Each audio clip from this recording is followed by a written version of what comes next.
Welcome to the I Worship Steelers blog.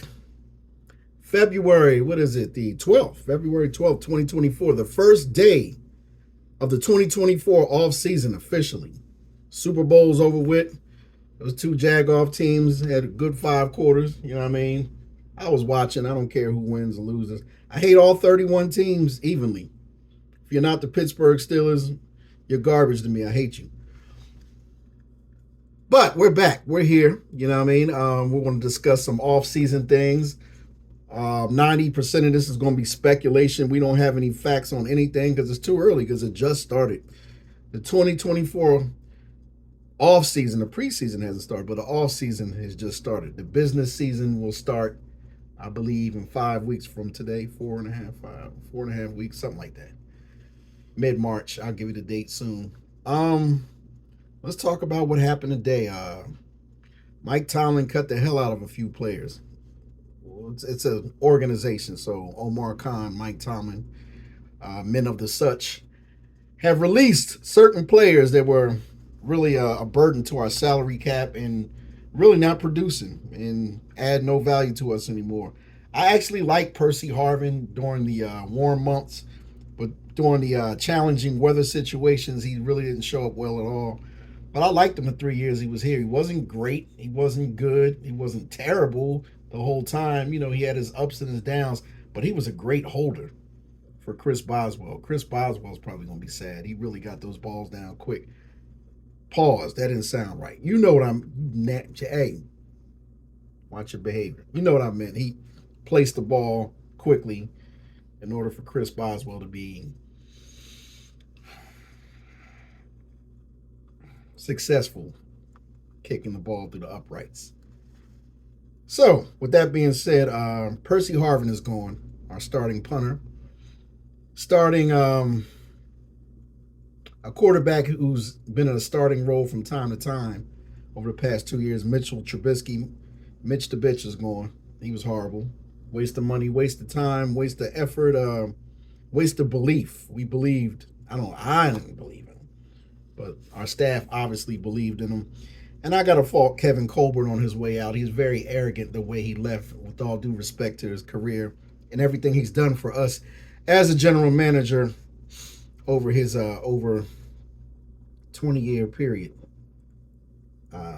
holding down that job, that post in Pittsburgh. Kevin Colbert was supposed to retire right after the 2022 season. Am I right? Right. But he decided to stick around, no, before the 2022 season. After the 2021 season, when Ben Roethlisberger was leaving, he kind of forced Big Ben out the door, to me, prematurely 2 years early, to be honest with you. We still don't have a franchise quarterback that we feel comfortable and safe about. So that was 2 wasted years. You might as well let a washed up Ben keep throwing 20 something touchdowns to 10 interceptions and winning 9 or 10 games in his sleep, calling his own damn plays.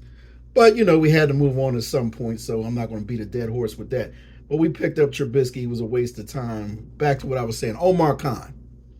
Omar Khan was supposed to leave in February of 2022. His arrogant ass decided to stick around another 90 days because he wanted to put his stamp on the team on the way out. He wanted to get credit for bringing in the new franchise future Hall of Fame quarterback. So he reached in the first round to get Kenny Pickett, who's a total disappointment at Pitt for 4 out of 5 years, and he's been a disappointment for the most part for the first 2 years in Pittsburgh as a Steeler.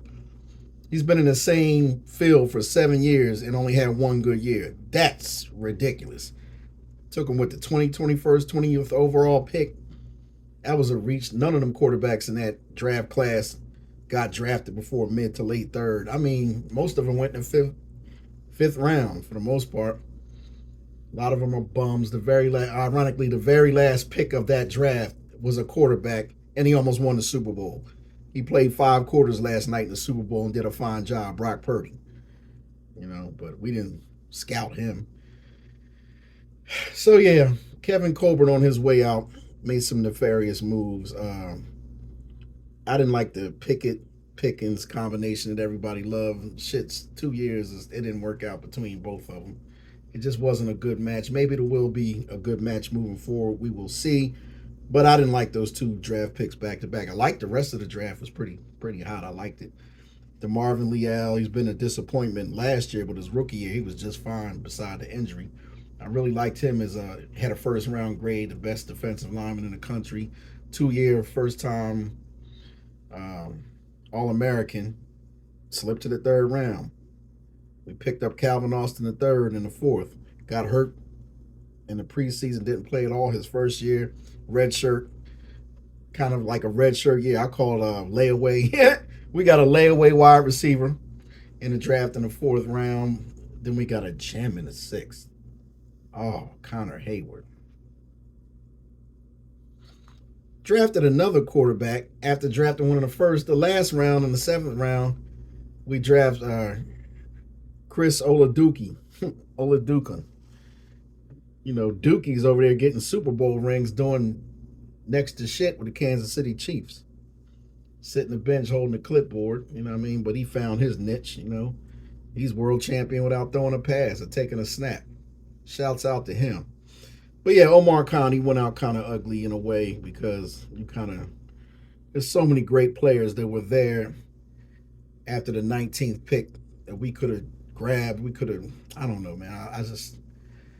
I hope I'm wrong. Maybe in the long run, in hindsight, it'll turn out to be a good 1-2 punch. Pickett to Pickens, but Pickett is pretty much messing up that potential chemistry. It just has not been there the way we expected, the way we hoped. And enough of beating up Kevin Colbert. I'm so satisfied with having Omar Khan here. He does such a great job in the little year and a half that he spent, you know what I mean, being the GM of the Pittsburgh Steelers after being the numbers cruncher, the cap cruncher, the capologist, as we used to call him, before he was promoted to the general manager position. You know what I mean? He did such a great job. We were so proud of him. But now he's in a different role. He's doing really good as a GM. He made magic work on the off season and during the season. Since he got the job, I mean, he's been bringing in players like weekly. You know, I think we had 32 players had missed games off of our roster due to injury. You know what I mean? And about 18 of them were serious injuries. They missed multiple games. So we missed half of our roster for a good amount of the year. And he still came up with players at the same positions from practice squad, off the street guys we're picking up at Walmart. We're picking up guys in back alleys and, you know what I mean, people with 9-to-5 jobs, people with no job, sitting on the couch picking a nose all day. It didn't matter. We just implemented new players every week during the season, plugged them into the practice squad for a week or two, get them acclimated, bumped them up to the 53-man roster, healthy scratches some weeks. Other weeks we let them play and they'll get the big defensive play of the game or something. You know what I mean? It happened. Darius Rush made a big play. We even picked up guys off the street that had a pretty good NFL career, like Desmond King. Didn't give him much of a chance at all. Put him in one play, gives up a touchdown, and we cut him. He goes somewhere else and returns a punt for a touchdown. Crazy stuff. Gave Gunnar Olszewski so many chances in the offense and special teams. He was screwing it up. He didn't have too many highlights, but he was a hard-nosed guy, just made a lot of mistakes in the return game, and we cut him. Goes to another team, and he's like one of the premier return guys. It's crazy. I don't know. Crazy decisions. Some of them were great. Some of them mid-level, you know. Some of them were poor decisions, but we made a lot of moves, a lot of transactions, a lot of moves during the season, before the season. And we stayed together, had a double-digit win season, went to the playoffs, got to the point where we were on the road against Buffalo in like wind chill factor, like 7 degrees or something crazy at night, crazy schedule. You know, back to the wall. At some point in the fourth quarter, Mason Rudolph had us down by 7 points. We were in that game. But the injuries caught up to us.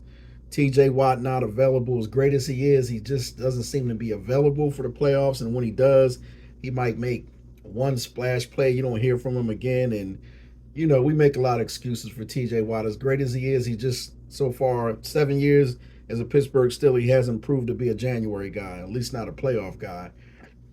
We say, oh, well, he's getting double and triple teamed. Goddamn, he's getting double and triple teamed during the regular season, and it's not stopping him from being great. Not only did I don't see the greatness in him in the postseason, I don't even see the goodness. I'm not taking shots at TJ, but I got to wake people up. For all this money he's getting, 30 something million a year, that man's got to do something on the back end of the season, not just on the middle of the season. Not saying he's padding stats. He makes great plays to get us to a playoff situation, to put us in the dance, to make us a semi Super Bowl contender every year. But I mean, damn, all the Steeler legends I remember, we remember from what they did in the postseason. We don't give a damn about all them regular season stats. What did you do when our back is on to the wall and it's an elimination situation, lose and you go home? I remember all these names coming up big: the Rod Woodsons and the Hines Wards and the Levon Kirklands and the who else? Joey Porter, Lamar Woodley. Guys that were unsung heroes. Palomalu. They got moments. TJ got like one moment against Kansas City in the first half a few years back, 2021 season, January 2022. Made a big splash play in the first half of Kansas City, and then they threw him around like a little rag doll the whole second half and just destroyed us, man, embarrassed us. But enough of TJ Watt. Great player. I don't care if he get the MVP or not. He got it 1 year. It's a popularity contest, and there's a lot of politics go on. But I guarantee you guys call it a regular season award, but I'm gonna be honest with you. They can amend and copy and cheat with that all they want. You don't know what the real voting is. You don't have no statistics on that. They sit around for 5 weeks after the regular season's over and wait till the week of the Super Bowl, a couple days before the Super Bowl, and let you know who the winner is. Believe me, they looked at it like he's a warrior, but he wasn't there for his team when they really needed him in Buffalo, and that was the fact. I bet you if we beat Buffalo and they advanced in the playoffs, and it had a lot to do with TJ Watt participating in that game and making splash plays, oh, he would have got the MVP again. They wanted to give it to Myles Garrett anyway, so it is what it is. I'm not worried about that. I'd rather win playoff games and win the Super Bowl than worry about who got what award. And Cam Hayward gets an award. He missed 8 games this season, but he gets an award about having great character. Walter Payton Man of the Year award. Breaks down in tears. Nobody in the Steeler Nation cares about that. They're still bitching and crying about TJ Watt not getting MVP for the second time in his career. Man, he had one. Let Cam get a damn award. He's been around here forever and not winning no playoff games with this team in years. So with that being said, you got to feel for Cam. He gets drafted with the 31st pick because we lost the Super Bowl by one play, by 6 points. He gets picked up at the end of the first round. As a rookie, he doesn't hardly play. The team goes 12-4. We lose in the Tebow Bowl in the wild card against Denver. That mile high atmosphere where Ryan Clark couldn't even play. And then Cam Hayward really doesn't have that much success, coming close to making the Super Bowl, but the year against the Patriots in AFC Championships when they were pulling alarms 10 hours before the game, and all that nefarious, weird stuff that was going down, so forth and so on. But you got to really feel bad for Cam Hayward. He's really only been a contender a few years, and as far as postseason is concerned, and when he was, it was like the main players on offense picked the right time to go down. Antonio Brown and D'Angelo Williams and Le'Veon Bell all hurt at the same time, not participating in the Denver divisional playoff round where they had the lead in the fourth quarter. Then fourth string halfback Fitzgerald Toussaint, that bum gets a key first down to pretty much seal the game, seal the win. He wants to keep running and do the spin cycle move and freaking fumbles the game away. And here goes old ass Peyton Manning coming back down the field, burning the hell out of Boykin, who we just picked up in the middle of the season, and we decided to finally put him in as the nickel. in the playoffs. We just did a lot of weird stuff that year. It was at the 2015 season.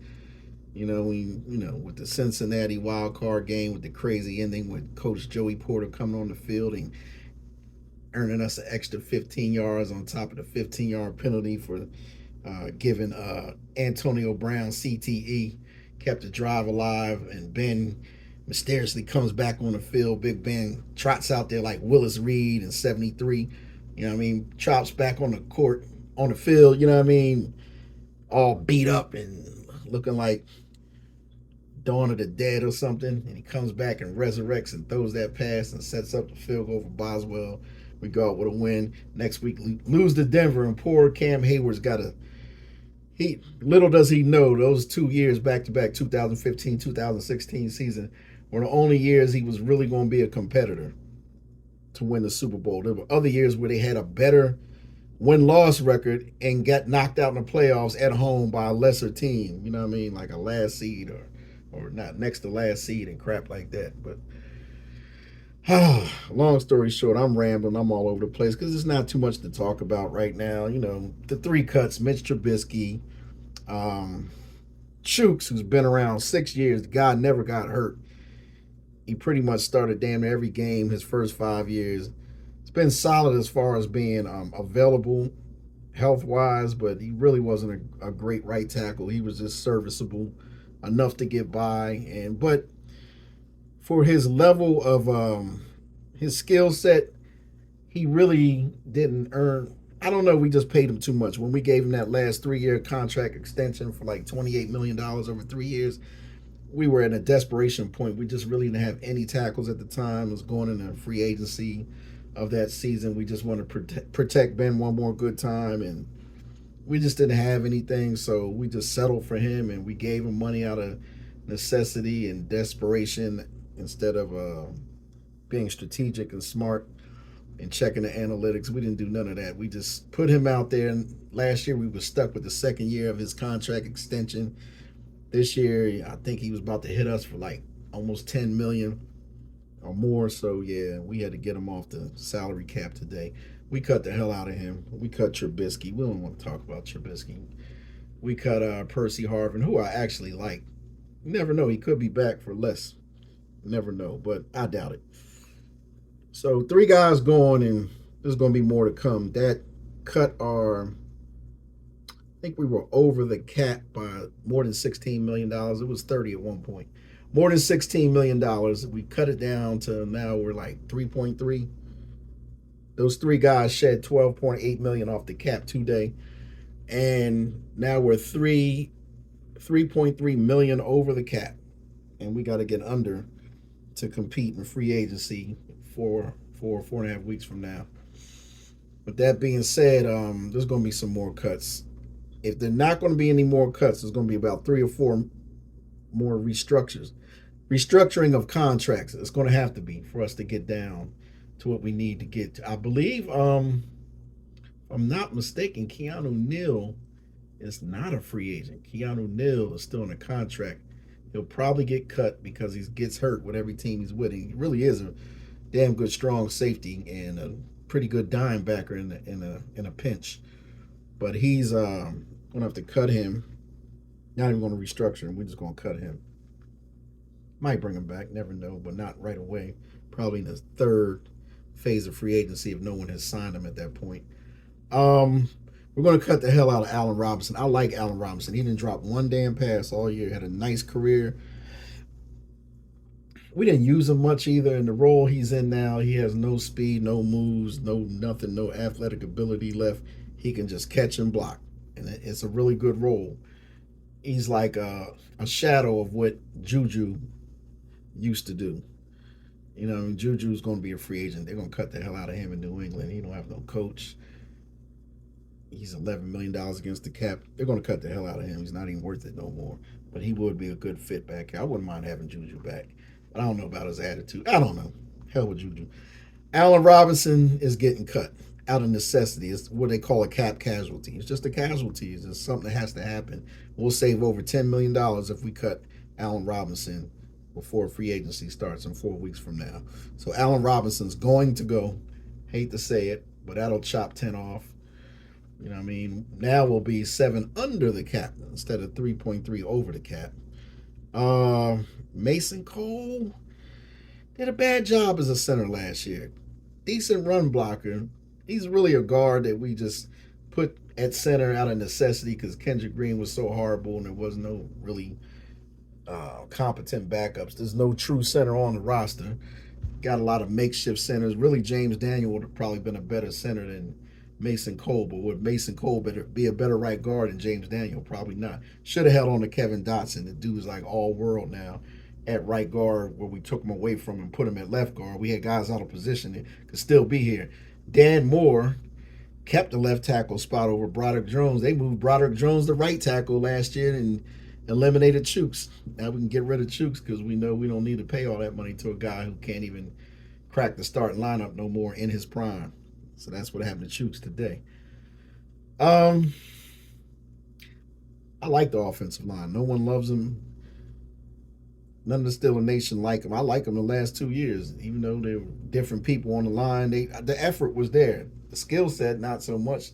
The effort was there. It had to be there. We rushed for 4,100 plus yards in 34 starts. In the last 2 years, you know what I mean, we're running pretty well. About 130 yards a game rushing. Not bad. Not bad. 2,000 a year, you know. That's where we want to be at, and it's going to get better. Arthur Smith here is the offensive coordinator. He can do a lot of wonderful things to help us move forward with the offense. Hey, we don't need to pass as much, man. If Kenny Pickett is going to be the future quarterback or the quarterback for now, he obviously can't pass to save his life. He doesn't throw interceptions, but he doesn't throw touchdowns either. He can go 6 to 8 weeks without either one, which is crazy. I've never heard nothing like that. That's like 1967 style football, like 1975 Chicago Bears Bob Avellini type football. Just run Roland Harper and Walter Payton to death for like 3,000 yards rushing and only throw for 1,900 yards passing, 8 touchdowns and 11 interceptions. It's borderline goofy. But, you know, hopefully that will change with the guys he brought in there, Tom Arth and what have you. Sully is just there because he's a nice guy. He doesn't even deserve to coach on this team. He just has no place here. Sully helped nobody with nothing all year. Quarterback coach, offense coordinator. He don't belong here. He's just a nice guy. You know, they're giving him some little fake little title just to keep him around, not to embarrass him. Eddie Faulkner, I thought, sucked when he got here. His first 3 years, he was a terrible running back coach. We were horrendous. We were in the basement 3 straight years. And Jalen Samuels, the one who got him the job, he was his college positional coach. He was his running back coach. Was it North Carolina State or wherever he went to school? He comes over here. Jalen Samuels had a great rookie year for how they used him. And then he brings in Eddie Faulkner. He talks coaching and bringing Eddie Faulkner as the running back coach. Everyone loves Eddie Faulkner in the locker room, but he sucked. He didn't teach the running backs anything. If anything, he ruined Benny Snell and Jalen Samuels, who brought him in here. Ruined them poor guys. They were good rookies, and then they sucked when he got a hold of them. They stunk up the bed with James Conner. Man, he did a bad job with everyone. Najee started off slow, and Jalen Warren came along, and the line got better under Pat Meyer. And suddenly things started to happen. Things started, kind of coming together and formulating. And we at least we run the ball well. Pass protection not so great on the outside, but pretty good in the middle. Your boy didn't give up a sack all year. Isaac Seumalo didn't give up a sack all year. James Daniels is very solid. Previous year, he didn't give up a sack. So, the interior line's not bad. We got to figure out what we're doing with Mason Cole. Mason Cole could be a cap casualty sometime this month. Maybe sooner than that. Maybe this week. Maybe tomorrow when we wake up, for all we know. So look at Allen Robinson, possible cap casualty, starting center, starting slot receiver, Allen Robinson, Mason Cole, Allen Robinson, possibly Patrick Peterson. I hate to see it happen, but Pat Pete was like 8-9 million against the cap. We can get 6-7 back. We cut without the dead money. We can get about 6-7 back. We cut Pat Pete, but I don't want to. I think it took him a year to get acclimated here. We're going to find a role or some roles for Pat P once we figure out who's going to be the other corner opposite JP. We don't know nothing about Corey Trice. Everyone acts like Corey Trice is the next future Hall of Famer. Dude ain't played one damn play. He had a couple good practices. So what? I don't care about his height. He's a seventh rounder. That's what he is. He's seventh round pedigree. He's a last rounder. We don't know. He might be horrible. He might be great. I'm not counting on shit. Levi Wallace, free agent. We don't have to cut him. He's no longer on the team. Don't you dare bring Levi Wallace back as a cheap move. Don't do that crap. Don't do it. I don't care how many. I don't care the fact he's been here 2 years and has 6 interceptions. Got the most interceptions on the team in the last 2 years. I don't care. I don't care. The guy got beat for like 7 touchdowns in the first 5 games. Get him the hell out of here. Damn, Joey Porter gave up 1 touchdown on the other side the whole year. This fool done gave up 7 before damn Columbus Day. Man, get his ass out of here. We're done with him. I don't want to see him ever again. Nothing against him. He'll fit somewhere else in another. He's just not a starter. Quality backup.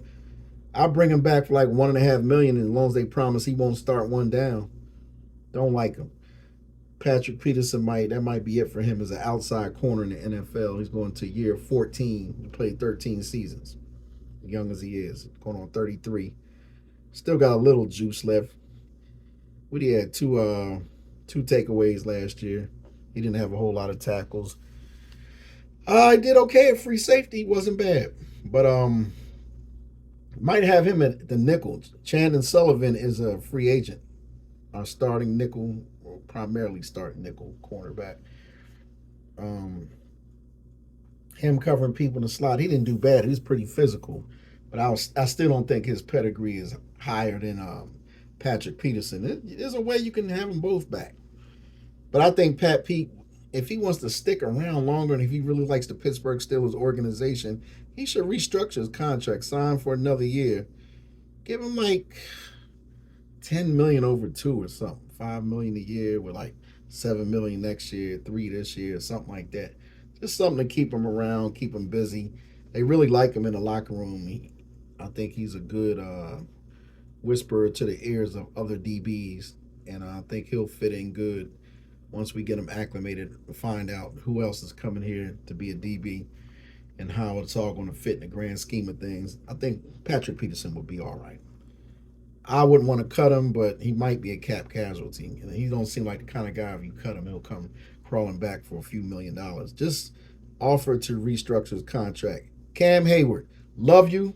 You the captain. You the king of the defense. Cap, you 36 years old, Cap. The previous year was your best year. So I know you still got it. You just got hurt for 8 games. You came back too early. You was beat up. You wanted to see the team make the playoffs, go far, try to win the Super Bowl. I understand. I'm not holding last year against you. Same thing happened to TJ Watt the year before. He was a shell of himself, playing beat up and missed half the season. Happened to the best 2 players on defense. You know what I mean? So, and we lost Minka for like 4 or 5 weeks. It happens. He was a shell of himself. Tell you what, though, Minka $20-something million against the cap this year, and Cam 22 against the cap, 16 to your pockets. No, homeboy, both of y'all need to restructure. You're not. Cam already said he ain't taking a pay cut. You're not going to disrespect him like that. And I agree, he should take a pay cut. Get all the money you can if you're not going to retire. You know what I mean? If you're coming back, what you said you are, we're not going to cut Cam. And Cam's not going to sit there and let himself get cut. He sees the writing on the wall. You're old now, Cam. Not saying you can't still do it, but you ain't worth no $22 million against the cap. You done lost your mind, man. You ain't worth 10% of what we paying the team. That's crazy. Man, get out of here with that. Cam, restructure the thing. Sign for 2 more years or something, even if you don't play out those years. Just, Cam, let's just work some money around, move it around. You know what we got to do. You know what I mean? 30 million over 3 or something like that with some money you'll never see. We'll worry about it later. We need you on the team, but we need you at a price that's less than $10 million. I'm just going to be honest with you. You're an $8 million guy. Either that, or we're going to have to cut the hell out of Ogunjobi. Ogunjobi's not a high volume tackler. He don't make a whole lot of splash plays, but he's solid. He's solid. He knows the defense, but Really, DeMarvin Leal, he's supposed to be doing way better than Ogunjobi by now. You know what I mean? Ogunjobi's kind of like past his prime. Not washed up, but he's just not a splash play. Kind of like when Alawala was here them 3 4 years. He was okay. He was serviceable, but he wasn't no splash play guy. You know, Alawala was like a first round bust with Jacksonville all them years and came here. We resurrected his career. We had a role for him, but he wasn't like a splash great player. He didn't make big plays. He just made decent plays. You know what I mean? That's Ogunjobi. He fits the defense well, but he's really not. I don't know, man. Ogunjobi for $8 million. I can see myself cutting the hell out of Ogunjobi. Not even restructuring. I can see myself cutting Ogunjobi just to save Cam Hayward. Because Montravius Adams is a free agent. We're definitely having Keanu Benton. Great rookie year. We're going to have him at nose tackle. Benton at the nose. Hayward, right defensive tackle, playing that little gap in between right tackle and right defensive end. Left side, Ogunjobi. But if you cut Ogunjobi and took a chance on Leal, you know, it would make sense. Maybe even work your boy over there a little bit. Loudermilk, Isaiah Loudermilk. But something tells me we're gonna not right away, maybe the second, third wave of free agency. If no one bid on him yet, we're gonna bring back Montravius Adams for damn near nothing because he had his best season of his life last year. Former third rounder from another team that didn't pan out. Came here, we were patient with him for a couple years. Now he's a free agent again. We like Montravius Adams at the end of the season. With them cold weather games and bad weather games, he played very well. Very formidable defensive lineman. Play any all different techniques anywhere on the defensive line, but mainly as a smaller nose tackle. Wasn't a big guy, but he did a good job in a rotation with Keanu Benton. If them two were to rotate as nose tackles, that'd be fine too. But I can tell you, they can probably. I can see them getting us another splash defensive lineman and just giving up on Ogunjobi. They'd be all right with that. DeMarvin Leal's not careful; he might get cut. Tell you what, Armon Watts is a free agent, and he played lights out for the little bit of snaps he gets. He might get less than 10 snaps a game all year. On average, there's 65, an average of 65, 66 snaps on each side of the ball in each game every year. You know, so out of about 65, 66 potential snaps per game, I'm saying Armon Watts definitely got less than 10. You might have seen him in a game 5 to 10 snaps a game, but every time you see his number, 94 is doing something. He's active and disrupting things one way or another. He's where he should be. But I don't know. We got decisions to make. I think Armon Watts and Montravius Adams are free agents. I think this is Loudermilk's last year of his rookie contract.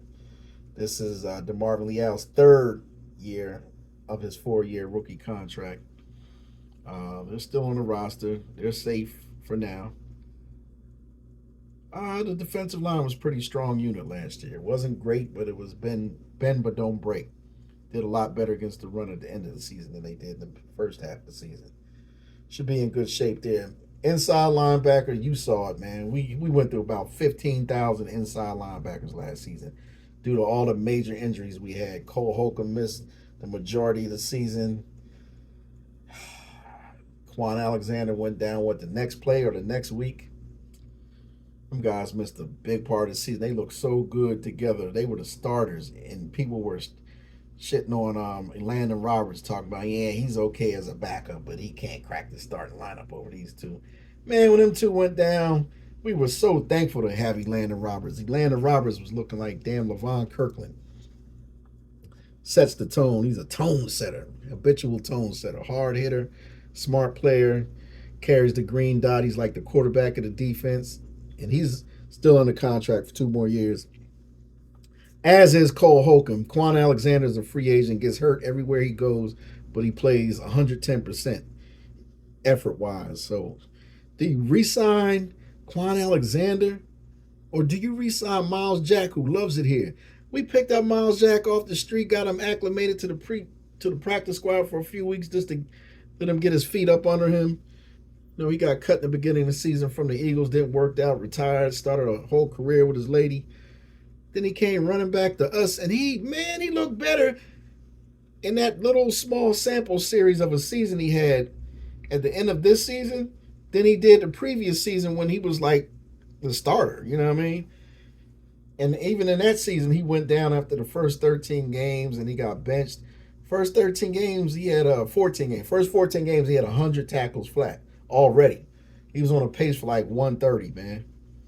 But real talk, we only have two. We got our two starting inside linebackers coming back and Mark Robinson. That's all we have under contract. Now we got to run out here and get two more inside linebackers. One that's going to stick and one that's going to compete. I don't want this guy back. What is this? Oh, this guy was horrible. Michael Walker from Atlanta Falcons and Jacksonville Jaguars. Former 100 tackle season linebacker the previous year with the Falcons. Thing is, Arthur Smith knows the guy. Arthur Smith might suggest bringing him back, even though he's an offensive coach, offensive coordinator. There's going to be a lot of Atlanta guys he try to bring back. Probably bring Allison from University of Pittsburgh, former Falcons player that got hurt when he was on the Steelers practice squad. Um, might bring him back to camp as a futures signing. Doesn't go against the 53-man roster, but it'll fit snugly in a 90-man preseason roster. I could see something like that happening. But that's a hard decision to make, y'all. Well, obviously, we're going to have to draft another inside linebacker. It didn't work out with Mark Robinson. Of course, he was a seventh rounder. He was just a project. But I like some things about Mark. You know about Mark Robinson? He sucks all across the board in the beginning of the season. Special teams, inside linebacker, they won't let him on the field. But come Christmas time and New Year's, Mark Robinson's getting like 25% of the snaps, and he's a thumper. He don't know what he's doing as far as the defensive scheme. He really has no idea what he's doing inside linebacker. But at the worst, the effort is there, and he can hit. He'll lay the lumber, man. Reminds me of Vince Williams when he first got here. He didn't know what the hell he was doing as a sixth-round pick in 2013, but he was out there hitting. You know what I mean? And Lawrence Timmons was like bringing him along, teaching him. Shazier came to the team and like outplayed him. And before you know it, a few years into it, Vince Williams like our premier inside linebacker when Shazier went down for good. But I can see Mark Robinson, if you slowly bring him along, this is his third year, we're going to have to see some improvement this year for him to stay on the roster. But he can really be he's been the fourth inside linebacker for quite a while. He can be the third, man, if we don't find something significant in free agency or we draft a rookie who's just really not ready yet to take that step. Mark should be ready by now, I think. But we really need Cole Holcomb and Landon Roberts to stay very healthy this year. That's the 1-2 punch. I like them too. I don't care if we don't get any star Pro Bowl caliber inside linebackers. These dudes are good enough together. I like them two together. Don't break them up. But we do need a third man for that rotation. We probably don't have to think any further. We just re-sign Quan Alexander to a 2-year extension. A 2-year contract to keep all three of them together for the next 2 years at a decent budget. I can see that happening. Mark Robinson being the fourth, there we go. Have any problems, hit the practice squad and find some more. You're going to have to draft one, though, somewhere in the late rounds, maybe even the mid-round. You're going to have to draft a solid one who already knows what he's doing. But, yeah, that covers the inside linebackers. Corner, I don't know what's going to happen, like I said. Safety, God knows. Oh, my God. We went through the same problems injury-wise that we went through at inside linebacker. We went through the same thing as safety, free safety and strong safety. We were just all over the place. Eric Rowe played good in a pinch off the street. Trenton Thompson looked good in a pinch off the street. I don't know, man. Who do you re-sign? None of them? All of them? Like, I liked all of them, but none of them were really around long. All of them got hurt. Like, Patrick Peterson played damn near every down in the defensive backfield. Him and Joey Porter were very, and Shannon Sullivan were very available and healthy, but all the safeties were beat up. Keanu Neal, like all them guys, man. Like Minka, like KZ. KZ wasn't so much beat up as it was suspended over some BS. Then he comes back and gets hurt against Buffalo in a playoff game as soon as we put him in. I don't know, man. We just had bad luck, man. A lot of that's got to go towards luck, man. every team's going to get injuries, but we finally fired or parted ways with our stupid strength and conditioning coach we had for 20 something years. That bum is out of here. When he got here, everyone started getting hurt. Pittsburgh was the toughest team ever, every decade until his fool ass got here and just. I'm blaming a lot on him because I don't know. These guys got fragile on us over the years. Pittsburgh Steelers players, it ain't all bad luck. Damn, some of it's got to be fragility. I don't know. I could be wrong, but I'm not. With that being said, we got decisions to make on the offseason with safety, corner, inside linebacker. Straight at outside linebacker. Do we bring back Marcus Golden again? We got to bring back Marcus Golden, man. He had got to the quarterback like 5 times this year off the bench. Good backup for TJ Watt. Herbig was an excellent rookie for the little snaps he got. He was very potent backing up Highsmith. I mean, if you don't bring back Golden, you're just gonna have to draft another outside linebacker like we always do. I don't think we need to. You bring back Golden for $3 million. That's it. That's it. You got your four. We had a nice rotation with those pass rushers. We got our 4 pass rushers. We got our 2 starting inside linebackers under contract. We got Mark Robinson still on the roster. We don't have a fourth inside linebacker. We got to find inside. We either got to sign Quan or Miles Jack or go out and get one in free agency or draft one or both. So that's what we have to replace: safeties, corners, inside linebackers. Figure out what we're going to do about the rotation of defensive line. We're going to stay where we at and be average, or we're going to make a splash. Are we going to draft a big time defensive lineman again in the first 3 rounds? I'm tired of going back to the draft for the same stuff that's not panning out. That's defense. Offense, those 4 tight ends are fine. I love the 4 tight ends. More than likely, under Arthur Smith's system, he likes to run. Instead of run 40% of the time and pass 60% like most teams, he likes to run 55% of the time, pass 45%. You know what I mean? So in a 66 plays per game on offense, this guy's more like a 36 rushes to 30 or 38 rushes, 38 running plays to 28 passing plays, 38 to 28 ratio, run to pass. You know. With that being said, we're going to run the ball heavy. You know, we're going to go 12 a lot with the double tight ends. He's going to have to implement a fullback. We didn't even use a fullback or keep a fullback last year on the roster. He's going to have to use a fullback in a pinch. That might have to be Cam Hayward playing dual roles as like an H-back slash fullback slash second or third string tight end, pass catcher, and at times he made for a third string running back. So Connor Hayward is going to more than likely be a dual player playing tight end and a fullback in this offense. And we might keep Rodney Williams. Definitely going to be in camp. He might make the team again. Might go 4 tight ends or 3 tight ends, fullback. 2 halfbacks, Jalen Warren and Najee Harris. We got to get a third halfback. Quit effing around. Anthony McFarland wasted 4 years of our life. The other guy, Godwin Ikwabuke, he didn't even get 1 carry all year. He's not even a factor at halfback. You got to think realistic. We're the Pittsburgh Steelers. We have terrible luck with injuries. As solid and durable as Najee Harris, 51 starts in the NFL, 51 games played, 51 starts, never missed a whole game, started off 51 games. He's about as solid and durable as a halfback you'll find in the NFL. 3 straight years of over 1,000 yards, about 30 touchdowns from scrimmage. You know what I mean? He's having a really good campaign with the Steelers. He got better this year, 4.1 yards a carry. Did his job.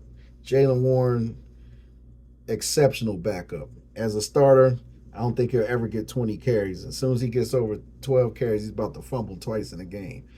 He's got to work on that being safe with the football. Besides that, that's the great 1-2 punch. Probably one of the top 5 1-2 punches as far as halfbacks in the NFL. We still need a third one. Derrick Henry's not coming here, but if he did, we win like 10 Super Bowls in a row. He played till he's 40. If we had them three, it would be incredible. But it doesn't discount us. It's possible to have 3 good running backs on the same team. The only time we've had success going to the Super Bowl, we had 3 or 4 halfbacks on the same team. Case in point, Bill Cowher 2005. Roster consisted of Dan Kreider, fullback, Veron Haynes, fourth halfback, third halfback, Deuce Staley, backup halfback, Jerome Bettis, Hall of Famer, starting halfback, second year player undrafted, just like Jalen Warren was this year, Willie Parker. We have 5 backs, 4 halfbacks, and a fullback. Won the Super Bowl with an 11-5 team that had to play as last seed, 6 seed wild card team. 2008 started out with Mendenhall, then he got hurt. I mean, Willie Parker was starting. We had Willie Parker coming to the opening day 2008. We won the Super Bowl that year. We had Willie Parker, Rashard Mendenhall, Mewelde Moore. God damn. Who else? We had Kerry Davis. Was that his name? Kerry Davis and what's the kid from University of Minnesota? Used to return kicks. He was like 230 pounds. Terrible kick returner. Number 33, Gary Russell. Had like 5 halfbacks, man. 3 of them were good. 2010, Isaac Redman. Willie Parker was going. He went on to Kansas City, then he retired. Had Rashard Mendenhall as the starter. We had Isaac Redman and Mewelde Moore. 3 decent backs. Was it 2015 and 16? Kind of had only 2 good backs then. We had a 1-2 punch at Le'Veon Bell, D'Angelo Williams. You get my point. Usually we have a whole lot of success if we have 3 or 4 good halfbacks instead of just the same 2 guys running the ball and no real third string halfback that can be a change of pace guy. We could get a veteran. We can get a scat back. Just somebody. Somebody is going to add some depth. We just need the depth, even if it's just for emergency. We need a damn good halfback. You can find one of them undrafted, 6th, 7th round. A guy that had a couple 1,000-yard seasons. Everyone's sleeping on him. You know what I mean? Like what if that guy Tyler Algier that Atlanta picked up in the mid rounds the previous year, 1,000-yard back. Then they go get the best running back in the draft this year, first round, Bijan Robinson. He gets 986 yards while Tyler Algier has over 1,000 again. You see what I'm saying? That's like and they got Cordero Patterson over there, who's a free agent now, and Arthur Smith might bring him with us, to be a running back / wide receiver / kick returner, punt returner, which would be great. Even in his old age, that would add some value if we picked him up as our 3rd running back / 6th wide receiver or something like that, and our kick returner while Calvin Austin III is returning punts. This is how you got to think.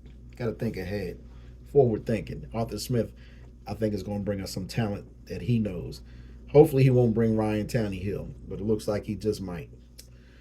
Bring us some former Falcons and former Titans that did well for you and mix them into our situation, our roster. We'll roll with your system, Arthur Smith. We ain't got nothing against you. We support you because you got to be better than Fickner and Matt Canada and Sully and Faulkner. Get the hell out of here. That was 4 or 5 terrible years of, man, since Todd Haley left, this shit was horrible. I know Todd Haley used to stall in the red zone after 75-yard drives and come out with nothing because he's outthinking himself, but he also scored a lot too. We don't score at all. We can't even get in the damn end zone. Now talks of Mason Rudolph not coming back. Oh, this would be horrible.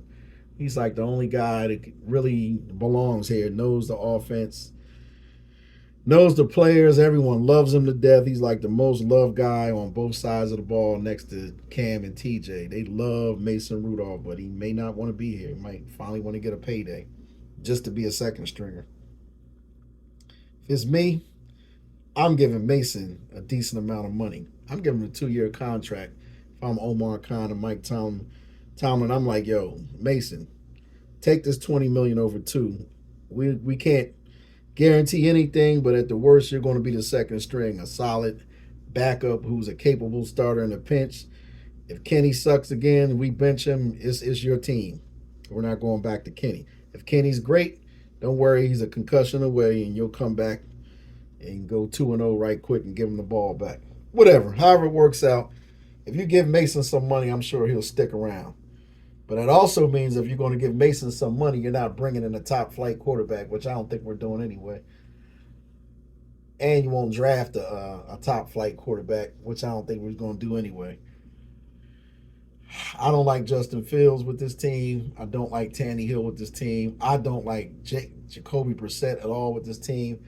None of them guys are going to put up the same results, better results than Mason Rudolph. If Mason Rudolph was to come here and beat out Kenny Pickett for the job and can stay healthy for 17 games, his stat line would be 3,900 something yards, a little bit under 4,000. Not any real gaudy stats. About 24 touchdown passes to about 9 interceptions, with double-digit wins somewhere in between 11 and 14, depending on how healthy we stay and how good the defense is packed. Because the running game is going to be great. We're going to get another offensive lineman or two in the draft, and that offensive line is about to be solid this year. There's no more waiting.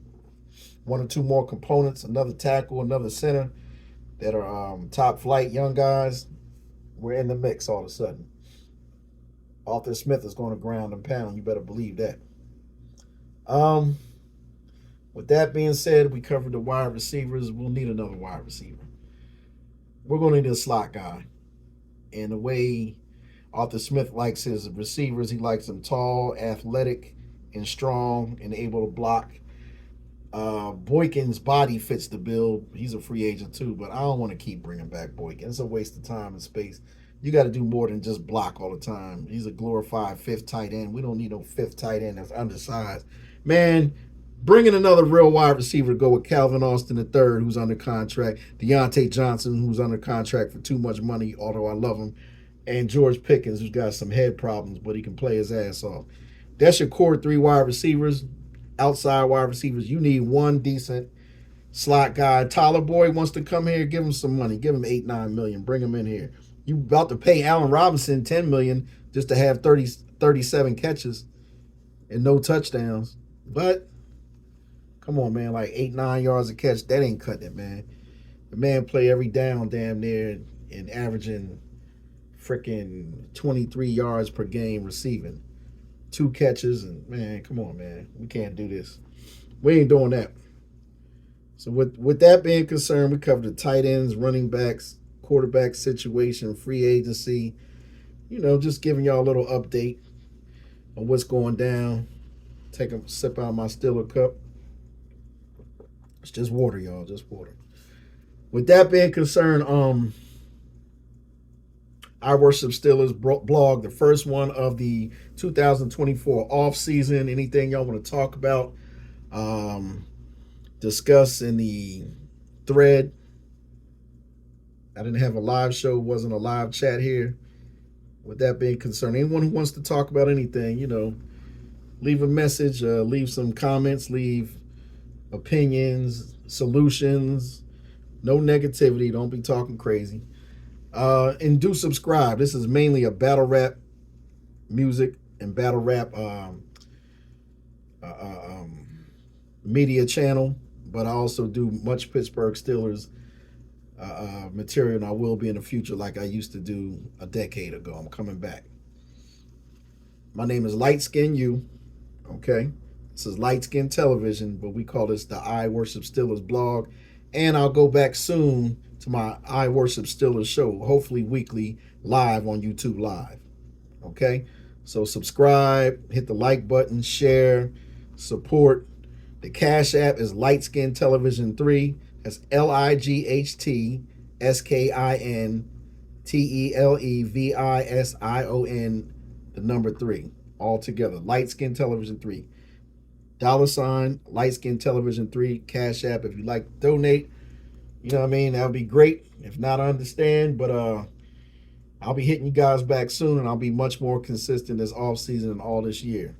I Worship Steelers, the blog, Light Skin You of Light Skin Television. And I'm out. Steeler Nation, It's all about us. PS4L, Pittsburgh Steelers for life.